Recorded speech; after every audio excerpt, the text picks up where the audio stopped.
In this video, we'll be discussing Chapter 9 of Labor. How can workers best meet challenges of a changing economy? So during a time of prosperity or recession depression, how can workers best meet the challenges of a changing economy? We have labor market trends that we're going to focus on in Section 1. How do these trends affect workers? Now, first we need to identify what is the labor force. And this is simply anyone who is non-military, people who are employed or unemployed. So if you're one of those two, if you work a part-time job, you are considered part of the labor force. Or if you are looking for a job and you're non-military, you are also considered part of the labor force. Now, what defines if you are a part of the employed or unemployed? Well, to be considered employed, you only have to work 1 hour a week. You can also work on a family business. Maybe it's a restaurant, maybe it's a farm, maybe it's another type of business, working 15 hours or more without pay. And then also held a job but did not work due to illness, vacation, labor dispute, or bad weather.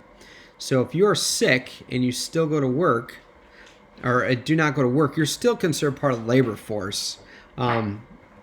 For instance, example, modern day today, a lot of people are not working because they're sick due to COVID-19. But they are still considered part of the labor force. Unemployment characteristics. Person who has work lined up for the future. So maybe you have a summer job that's coming up that doesn't start until April or May. You are considered part of the unemployment. Someone who is actively looking. Maybe you just graduated from college and then you're looking for a job. That is considered part of the unemployment. Who are not considered unemployment are the individuals who have given up looking for a job. Maybe it's a time of recession or a depression. And as a result of that, the person has given up looking for work. In that case, that person is not considered part of employed or unemployed. And we'll talk about that number later a little bit. But what that means is that someone is no longer looking for a job. And they're not included into the labor force. So this is why the numbers that come out each month of how the economy is doing, just because the labor unemployment rate is low, doesn't mean necessarily that the economy is very strong.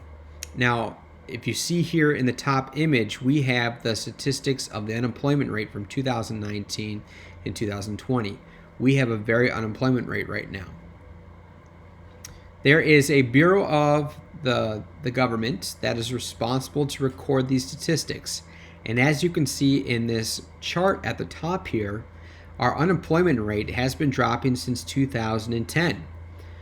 And it doesn't really ever seem to come back up where it's already dropped. Maybe within a 0.1 or 0.2. But other than that, our economy has been strong for quite a few years now. And as a result, we are in the threes of unemployment. So their job is to look up the labor statistics for employed, unemployed, and how many are in the labor force, in addition to many other things. What are the occupational trends that we find? Well, we find that 1800s, everyone was a farmer. 1900s, Industrial Revolution, we have heavy manufacturing that was taking off.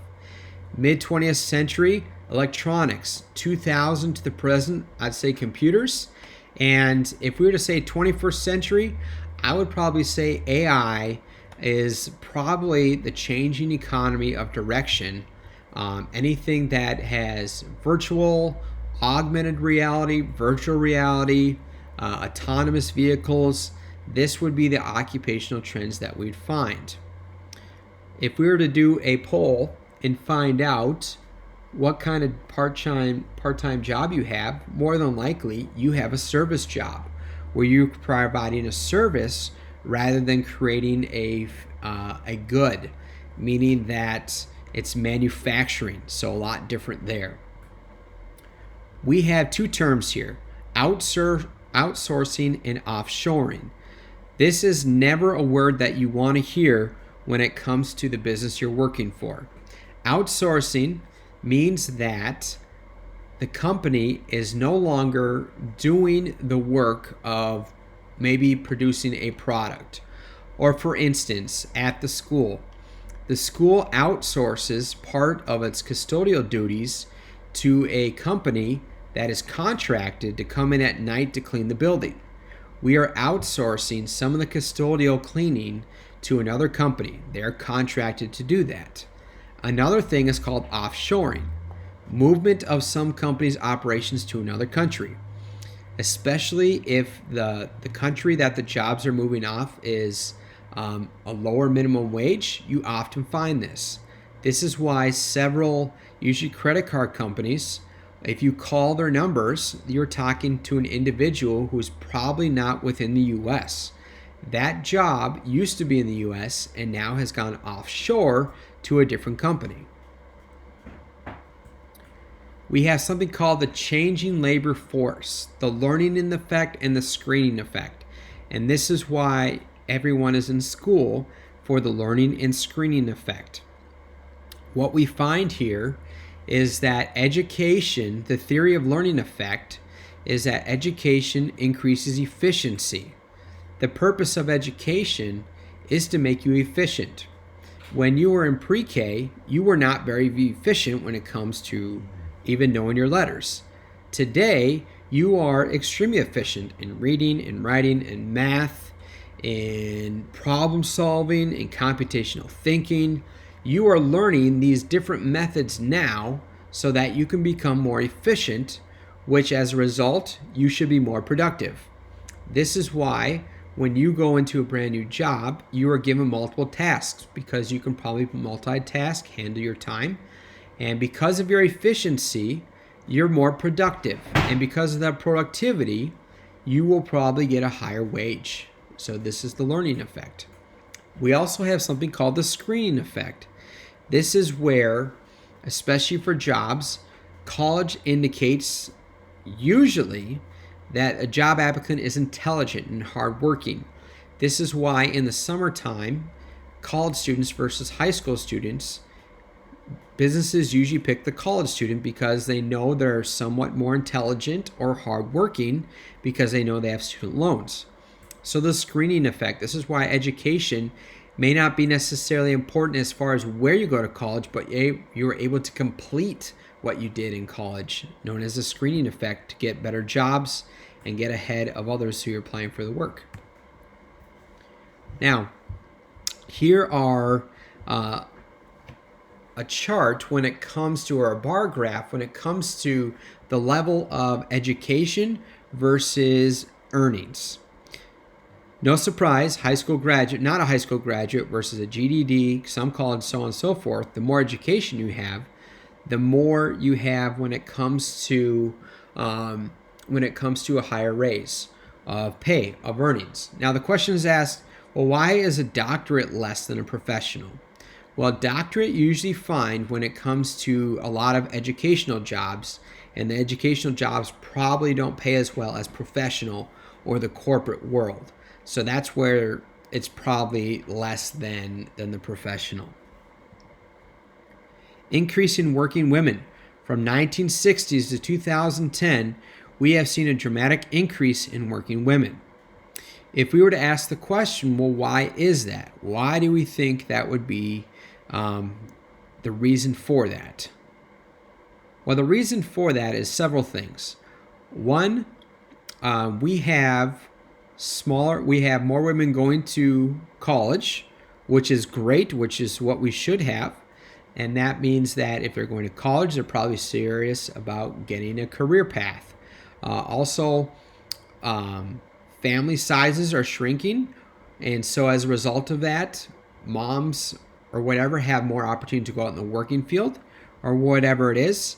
And also in addition to that, people are waiting to get married longer, which means also that men and women are working, especially women are working later into the age as well. I think it is very important that women are educated as much as men because of the work opportunities that are out there. And just being able to have everyone increase their learning, which means you're going to have more job opportunities there for everyone. Temporary workers.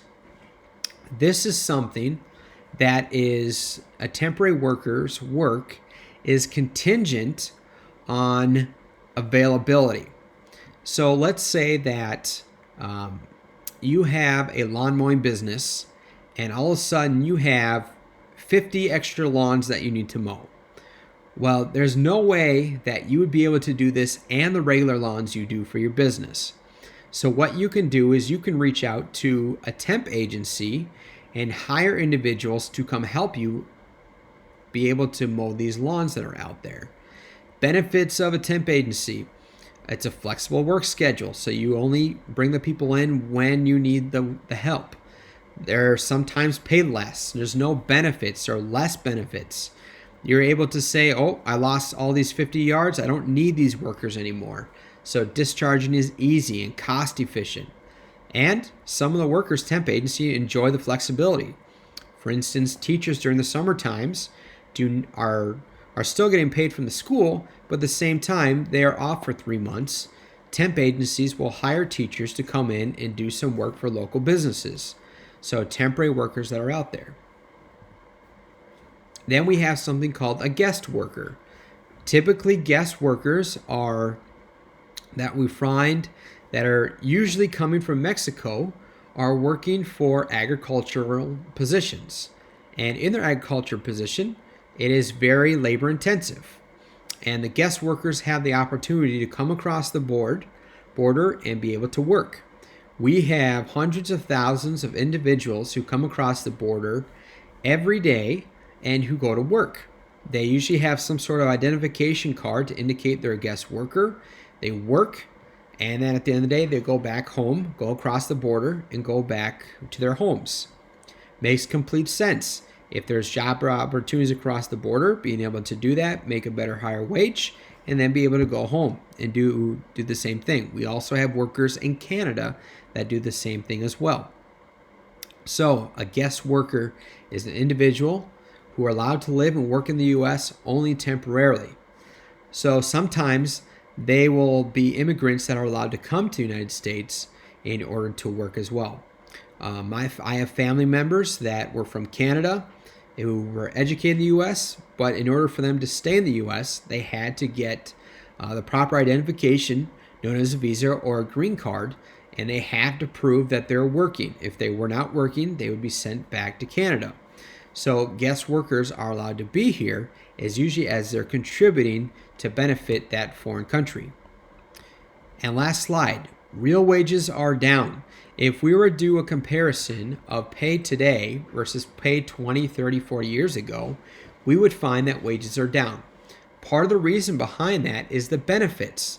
The benefits are quite expensive in order to offer to employees. Usually benefits will make up 30% of compensation. So maybe it's medical, maybe it is vision, maybe it's dental, maybe it's to help reimburse college funds, whatever it might be. This is an expense on the employer. And then you have taxes on top of that. You have Social Security tax, Medicare, and the Patient Protection Act. So there's many taxes that are taken out of your paycheck. So if you ever look and see Social Security is taking some, Medicare, income tax, these are wages and benefit trends that we find. And if we ever went to a universal healthcare system, you would find that your Medicare, or whatever they decide to call it, would increase. Or also, if we go to a free college for all, you would probably see a college tax when it comes to your benefits on that as well. This is the end of section 1 of chapter 9.